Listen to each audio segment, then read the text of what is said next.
There is a stillness that follows a silent cry.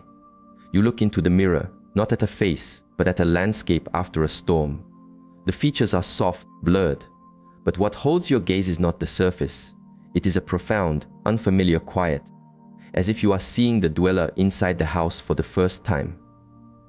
Not the self you have decorated for guests, but a spirit that has just shed an old skin, standing raw before a simple truth. The path you were on has ended. You cannot return. An old wisdom from my tradition says the soul does not long for perfection. It longs for wholeness, for the quiet harmony between the river of your life and the great ocean of your being. But to flow toward that ocean, the river must first break its banks. This is the breaking, the moment the armor becomes too heavy, the polite smiles, the agreeable nods, the times you said, "I am fine," while an earthquake was happening inside.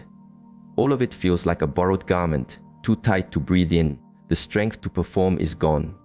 The desire to make others comfortable has vanished. In this great weariness, a true journey begins. Not a journey to become a woman who is wanted, but to return to the woman you are. This is what our ancestors called the path of returning to the self. When a person turns away from the noise of the world to listen to the silence within, to remember the original sound of their own name, to rebuild their temple stone by stone from the inside out, quietly, without an audience, but with the irreversible force of a seed breaking through stone. First is the path of seeing the many robes and meeting the shadow. Some walk this life thirsting for love, yet never once drink from their own well. They are praised for their soft currents, their gentle shores, their willingness to reflect the sky others want to see. But deep in their waters, there is a silence that no one hears. An old master once said, "The most difficult path is the one that leads back to your own heart." This is not a gentle idea. It is a bell of awakening, its sound cutting through the many layers of identity we have been given to wear. The good daughter who knows which face to show. The devoted partner who knows which desires to silence. The selfless mother who places her own heart at the very bottom of the basket. These robes are not wrong, but without awareness, they become cages. They suffocate the very life they were meant to serve. In the old teachings, these forms given by the world are called containers, ancient shapes that reside in the shared river of humanity. Containers like the mother, the maiden, the lover, the wise one. They are maps given to help us find our way.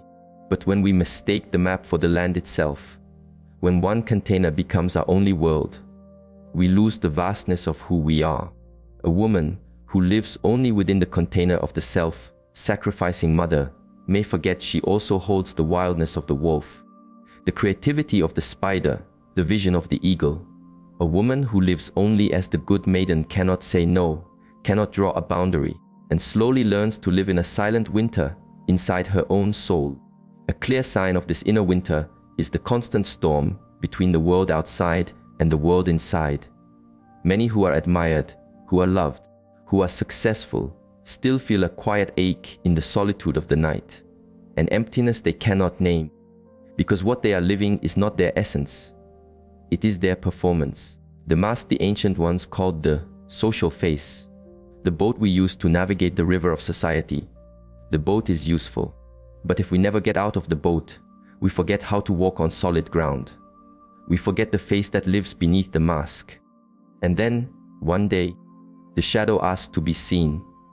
The elders describe the shadow as the part of the mountain that is never touched by the sun.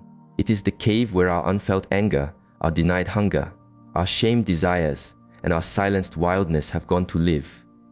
For many women, this cave is filled with energies that have been labeled too much, too loud, too deep, too powerful, too free, to be accepted. Many learn to seal this cave until the pressure becomes too great, until it erupts as a great crisis. It may appear as a sorrow without a name, a fire of tension in a seemingly perfect life, or a sudden collapse after a great achievement. Because, as one teaching says, until you bring a lamp into the dark rooms of your own house, what is in them will rule you, and you will call it destiny. When the shadow is not met, it guides us from the darkness. The true journey begins when a woman no longer fears the cave, but walks towards it with a lamp. This is when she allows herself to feel the fire of anger without needing to apologize for its heat. To honor her hunger without shame, to say no, to not want, to step out of the roles she once thought were her destiny. A woman on this path will know days of great upheaval. She is no longer who she was, but she does not yet know who she is becoming. This is the sacred space between two worlds. The masks have fallen, the old pathways are overgrown. The inner world is like a forest after a fire, chaotic, smoky, and silent. But it is also the place where new seeds are beginning to stir. The truth is, the darkness is not the enemy, it is the soil. An old saying goes, one does not become light by imagining figures of light, but by carrying one's own lamp into the darkness.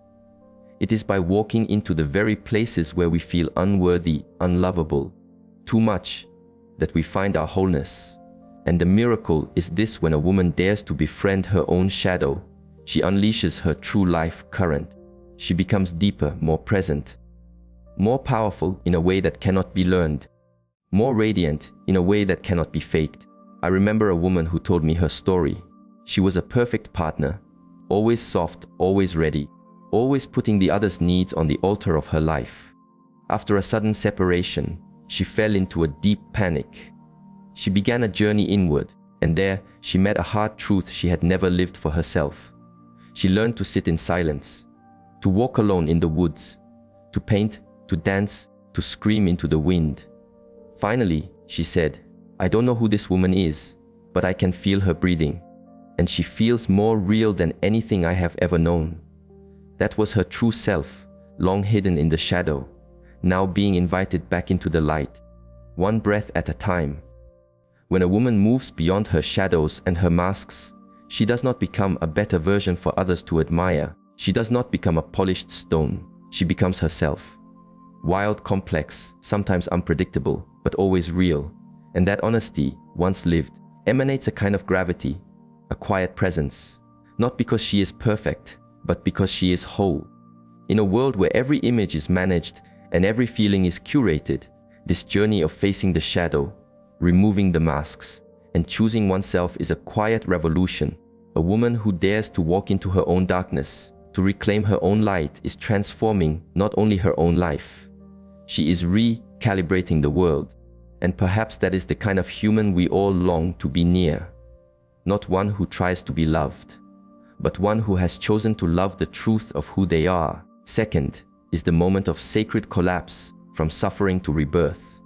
And when the masks have fallen, when the shadow is no longer a monster to be fought, but a landscape to be known, a new threshold is crossed.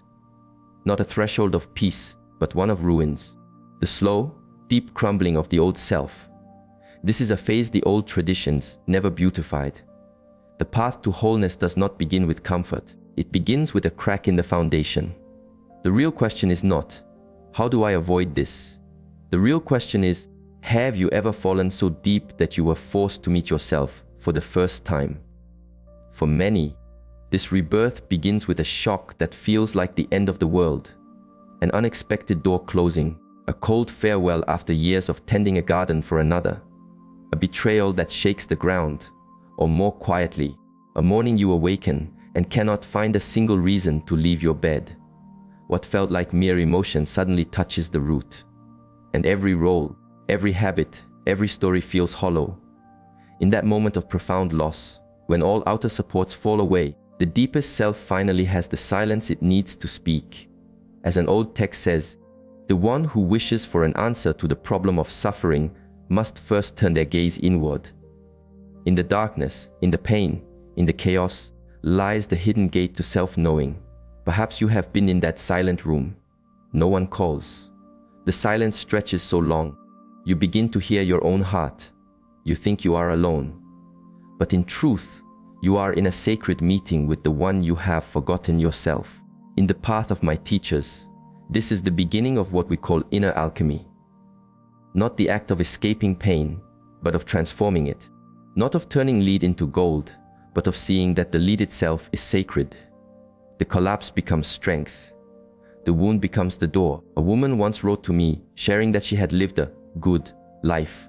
A partner, children, a stable world, a family that was proud. But one morning, after everyone had left, she sat at the table and began to cry. Not for any reason she could name. She just felt an emptiness so vast, it made the room tremble. Soon after, she fell into a deep fog of sorrow. But instead of searching for a way to return to normal, she began to write. She wrote down her hidden feelings, her buried dreams, the 1,000 times she said yes when her spirit screamed no. In an old book, she found a line, "There is no journey to awareness without pain." She wept again because for the first time, her pain was not seen as a sickness, but as a sign, a messenger.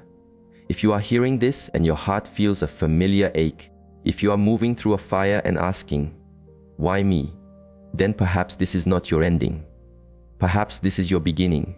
In the way of things, the soul does not sleep forever. At a certain point, it will rise. It will demand to live fully. And it often chooses to awaken us with the sharp, clear touch of pain. What is fascinating is that the old masters never encouraged people to move on quickly or to be positive. They believed true transformation happens when we have the courage to stay with ourselves through the chaos, through the wreckage. For the most terrifying thing is to accept oneself completely. To face yourself in the moment of your greatest weakness is not defeat. It is the beginning of real power. An awakened human is not one who is always strong. They are one who knows how to fall. They have curled up in the dark with no one to call. They have asked for help and been met with silence. They have loved another so much, they have given their own ground away. But in those unseen nights, they are reborn from the wreckage, not with fury, but with a quiet vow. From this day on, I will not abandon myself again. Do you remember a time when you thought you had hit the very bottom, and yet somehow you rose? That was not an accident. That was the sacred alchemy of the spirit. The transformation that begins not with denial, but with the quiet acceptance of what is true. In the darkness, in the aloneness, in the confusion, your soul is learning to say, "I am my own." It is a paradox. So many believe an attractive person is one who never breaks. But those who have shattered, who have dared to sit alone with their pain, they carry a healing presence that cannot be faked. They do not need to speak with clever words. Their presence speaks, because their soul has been through the fire and been reformed from within. As one master wrote, "The great privilege of a lifetime is to become who you truly are. The greatest gift is not to be loved. It is to return to yourself." If you are in that gray space where the old world has collapsed but the new has not yet formed, do not rush for the exit. Stay, feel, write, scream into a pillow if you must. Like a master smith at the forge, you are in the holy fire of creating your true self. A new life is being born, not from ideals, but from ashes. You are so close, you may not see it yet, but something deep within you is changing course. This is not the end, this is the miracle. Third is the rising of the whole being, the inner integration. After the storm, while the ground is still wet, something profound begins to shift. This woman no longer looks for a rescuer. She no longer hopes for a hand to pull her from the ruins. She no longer writes long letters to hold on to what has already crumbled. She begins to do something that once felt foreign. She stays with herself. It is not a dramatic decision. It is a quiet turning, a movement from the very core of her being. As if the soul has stopped pleading and has begun to speak with its own voice. Have you ever felt that? A morning where you no longer care what anyone thinks, where the only compass you trust is the feeling in your own heart. That is the moment a woman begins to rise from within as a new whole, a being who no longer lives to be approved of, but to be true. The old teachings call this the journey from the outer performance to the inner self, from the reflection in the water to the water itself. When a woman sheds the layers of what is expected and returns to her own source, she is no longer a product. She is a presence. She no longer needs to be chosen to feel worthy. She becomes the very love she once sought through the way she occupies her own space. A woman like this does not force strength. She does not need to prove her light. She knows when to speak and when to be silent. She can be soft without being a doormat. She can be firm without being a fortress. Because she has made peace with both her light and her shadow, she is no longer at war with herself. She is living in a state of inner union. This is what gives her a quiet gravity that cannot be defined, but that everyone can feel. The ancient teachings of the inner masculine and feminine are vital here. Within every soul lives the interplay of these two energies, the sun and the moon, the mountain and the river. A woman who has not yet connected to her inner mountain, her inner masculine, often looks for a mountain outside herself. She may seek a partner to provide the direction, the stillness, the unshakable ground she lacks within. But when the inner mountain is honored, she no longer needs a hero. She seeks an equal, another human walking their own path beside her. As an old text explains, the inner masculine corresponds to the structure of the sky, just as the inner feminine corresponds to the nourishment of the earth. When a woman befriends her inner mountain, she connects not just to reason and boundaries. She connects to her own clarity, her own ability to chart her own course. She no longer needs someone to rescue her from the river of her emotions. She has learned to build the banks that can hold them, to stand within her feelings and act not from the storm, but from the eye of the storm. I once met a woman like this. After many years in a relationship where she had to make herself small to keep the peace, she chose to leave, not because of anger, but because, as she said, I no longer wanted to betray myself. When I asked what gave her that strength, she simply replied, I have sat with myself in silence long enough to know I will not abandon her again. That is the sign of a balanced inner world, not loud, not aggressive, just a clarity so deep no outer wind can shake it. If you are on this path, you may feel everything around you shifting. People who were once close may feel far away. Relationships that once felt necessary may feel hollow. This is not a sign that you are wrong. It is a sign that your own inner sound is changing. And when a woman begins to live from her truth, anything not rooted in that same truth will naturally fall away. The most beautiful part is this: such a human is not captivating because of their appearance or their wit. They move others with their presence. In every silence, every glance, every step, they carry the grounded energy that only comes from one who has walked through their own inner wilderness. Truth does not need to shout. It radiates in stillness, in the way you hold space for yourself, and from that stillness, hold space for others. The old ones taught that wholeness is not achieved by cutting off parts of yourself. It is achieved by integrating the opposites. A whole human is not someone who has removed her weaknesses. She is one who has learned to stand with both her tender heart and her fierce spirit, her deep longing and her quiet peace. And because of that, she no longer lives to be chosen. She lives because she has chosen herself. Do you feel something changing inside you? Perhaps it is not yet clear, but if there is a part of you that has stopped trying to please, that no longer asks for permission to feel, know that the whole woman within you is rising, not from perfection, but from radical honesty, and she is choosing herself. Fourth is the power of refusal and the nature of true magnetism. Not all light is loud. Some walk into a room and the air changes. No bright colors, no loud voice, no effort to be seen. And yet every heart turns toward them. They do nothing, and yet their presence commands a quiet attention. There is a silent energy flowing from them, a kind of magnetism. If you look closely, you will see it is simply the weight of their own truth. They are not always the most beautiful, the most agreeable, or the easiest to be around. They do not try to be liked. And that is the very thing that sets them apart. The ancient teachings never said a human should abandon their desire for connection. They simply pointed out that when we place being liked above being real, we lose our way. A whole person does not need to be liked to feel their own worth, because they are busy with a deeper question. What path is my soul walking? They are not living a story written by others. They are living the one that is unfolding from within their own heart. Have you ever met a person who does not apologize for their own weather? They do not hide their rain. They do not mask their sun. Their voice may tremble with feeling, and they do not flinch. Their gaze may turn still and cold when a boundary is needed. This is not a performance of strength. This is the result of a journey. They have been to the barren places and returned. They do not pretend to be fine. They have been broken, and they have been reborn.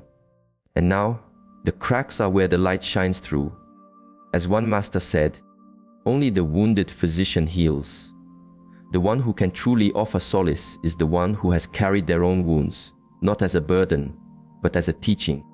They do not use their strength to overpower. They use their experience to create a safe harbor. They do not refuse because they are closed. They refuse because they know the sacred value of their own energy. They know how to say no. They draw boundaries, not as walls of stone, but as clear, flowing rivers. They do not trade their inner peace to quiet the discomfort of others.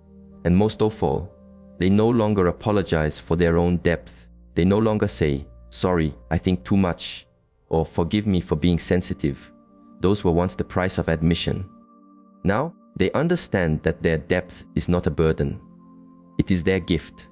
True magnetism does not come from fitting into a mold. It comes from inner coherence. When a woman becomes the guardian of her own energy, the universe begins to rearrange itself around her. Those who drew energy from her fall away, relationships built on pleasing fade, and in their place, she begins to draw those who are also walking their own path. Beings of depth, honesty, and courage. If you are learning to say no, if your hands still tremble as you hold a boundary, then you are coming very close to yourself. You are becoming beautifully dangerous. Dangerous to the systems that require your smallness. Dangerous to the forms of love that ask you to be less than you are. And you are becoming magnetic in a way that needs no effort. An old teaching says, your vision will become clear only when you can look into your own heart. Who looks outside dreams. Who looks inside awakens. Clarity does not come from the approval of others. It comes from the courage to look at your own inner landscape and not turn away. The one who is deeply wanted is not chasing anyone's gaze. She has chosen to meet her own. And you, if you are on this path, know this. Every time you say no when you mean no, every time you allow your honest feelings to be, every time you hold back from the old habit of pleasing, you are becoming that woman. Not everyone will understand, but your energy will find the ones who are meant to feel it. Fifth is the restructuring of a life, when the inner world changes the outer. The magnetism of an honest human is not just in their quiet presence. It is in the silent revolution that happens in their world. Because when a woman dares to set a boundary, dares to refuse what is not true for her, what follows is not just a new kind of respect from others. It is a complete restructuring of her life. Her connections, her way of living, and the very ground of her beliefs begin to shift. Have you ever felt this? That once you start to live from your own truth, the entire world you knew begins to dissolve and reform. At first, this change can feel like loss. People who were once as close as your own skin begin to feel distant. Friendships that once defined you now feel like cloves from a past life. Your own family might say, "You have changed." And they are right, the loss is real. The old masters understood this. As one wrote, to stay in the comfort of the collective opinion is to avoid the call of your own path. When you begin the journey inward, you no longer belong to the tribe you came from. Your soul is calling you to a new land, where honesty matters more than belonging. I remember a woman sharing her story. After leaving a relationship of 12 years, she felt she was walking in a desert. She lost not only a partner, but mutual friends, familiar routines, and the whole structure of a life. But in that great quiet of the desert, she began to hear a new sound, her own inner voice. "I am no longer afraid of the silence," she said, "because in it, for the first time, I heard myself." And strangely, when you stop trying to hold on to what no longer fits, you begin to attract what truly belongs. Not shallow connections, but soul-aligned beings. Other humans who are on the same journey back to themselves. They do not compete. They listen. They hold space. They weep with you without shame. And they celebrate you when you speak a difficult truth. The wise ones called this synchronicity, the mysterious way the universe rearranges itself to match your inner vibration. When you change from within, your outer world has no choice but to follow. You stop believing that a thing must be explained to be real. Your intuition becomes a trusted guide. Your dreams become messages, symbols from the deeper self. A woman in this state begins to understand that wisdom is not knowing everything. It is learning to listen. She listens to her body, to her dreams, to the quiet feelings that arise in her. She begins to live by an inner compass, not an outer clock. As she goes deeper, she begins to see the archetypes moving within her. When she feels creative and full of passion, it is the energy of the lover. When she longs to nurture and protect, the mother is present. When she is drawn to quiet contemplation and a higher view, it is the wise woman guiding her.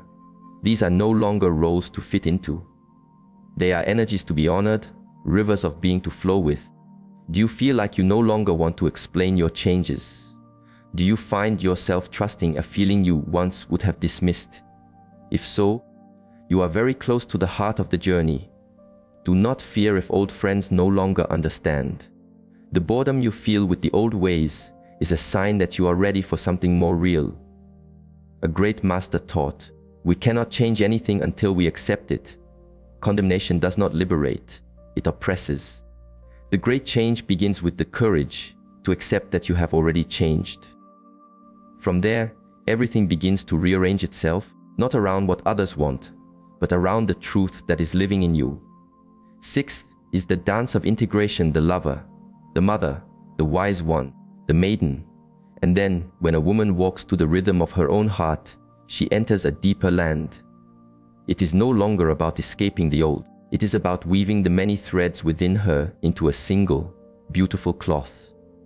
This is not the effort of shedding roles. It is the conscious dance of living as a full symphony, where every instrument is honored. The ancient ones knew this was an essential part of the path. One error many are taught is that they must be one thing: a nurturing mother, a sensual lover, a brilliant mind, a quiet daughter. We are taught to choose one instrument, the one that is most likely to be applauded, and to silence the rest. But each of these energies is not a box to live in. It is a current, waiting to flow through us. Within every human lives the full orchestra. She is the lover, the fire, the passion, drawn to beauty, unafraid of joy. She is the mother, the earth, nurturing, patient, a safe ground for life to grow. She is the wise woman, the air, intuitive, still, with a timeless knowing. And she is the maiden, the water, free-spirited, curious, full of wonder and play. These do not cancel each other out. They are all facets of the one diamond. I once spoke with a woman who had been a great leader in her field for decades. For years, she lived from her wise woman and mother energies, rational, strong, taking care of everyone. But after a health crisis, she felt hollowed out. She began to take dance classes. She started drawing. She wrote poetry to herself. She laughed and said, "I discovered there is still a young girl inside me who just wants to play." That part wasn't dead. It was just waiting. Her lover and maiden were not there to replace who she was. They were there to make her whole. True freedom does not come from cutting away the parts we dislike. It comes from allowing all parts of ourselves to sit around the same fire. You can love your children with the heart of a mother and still need time in the forest as a solitary wise woman. You can be a fiery lover and still find peace in quiet study.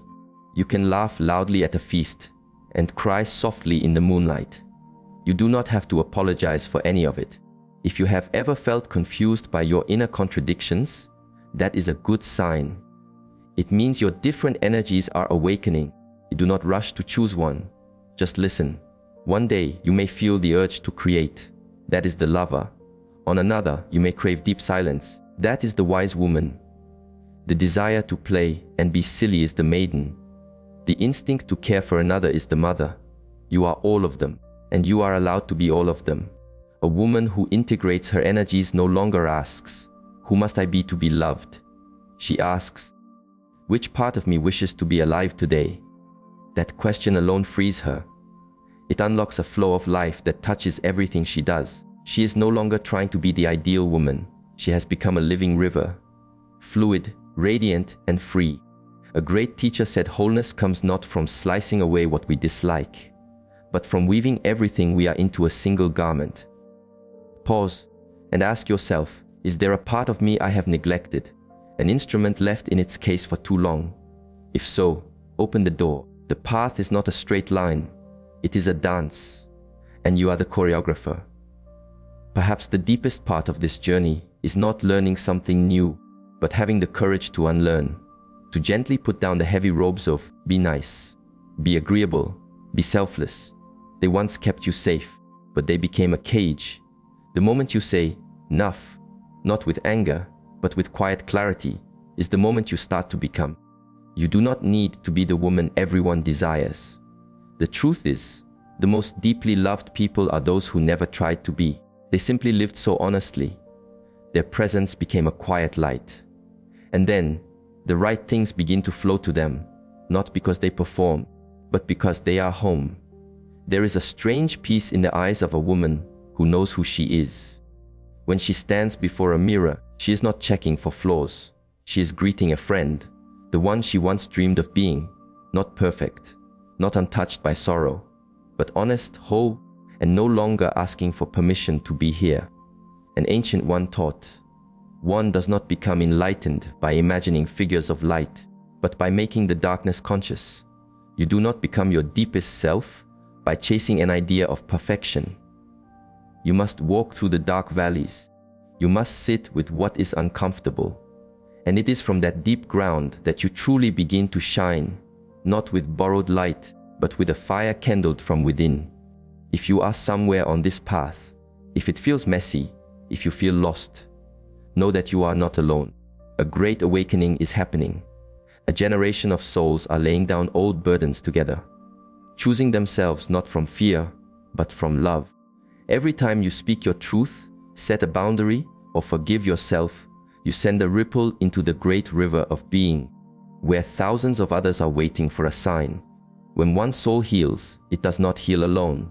It heals for its ancestors, for its children, for all those who never had the words for their own journey.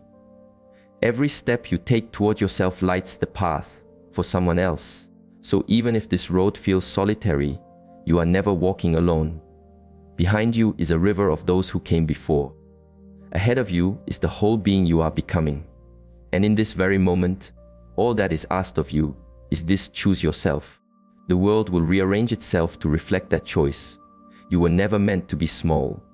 You are here to live fully. Start now. Start with you.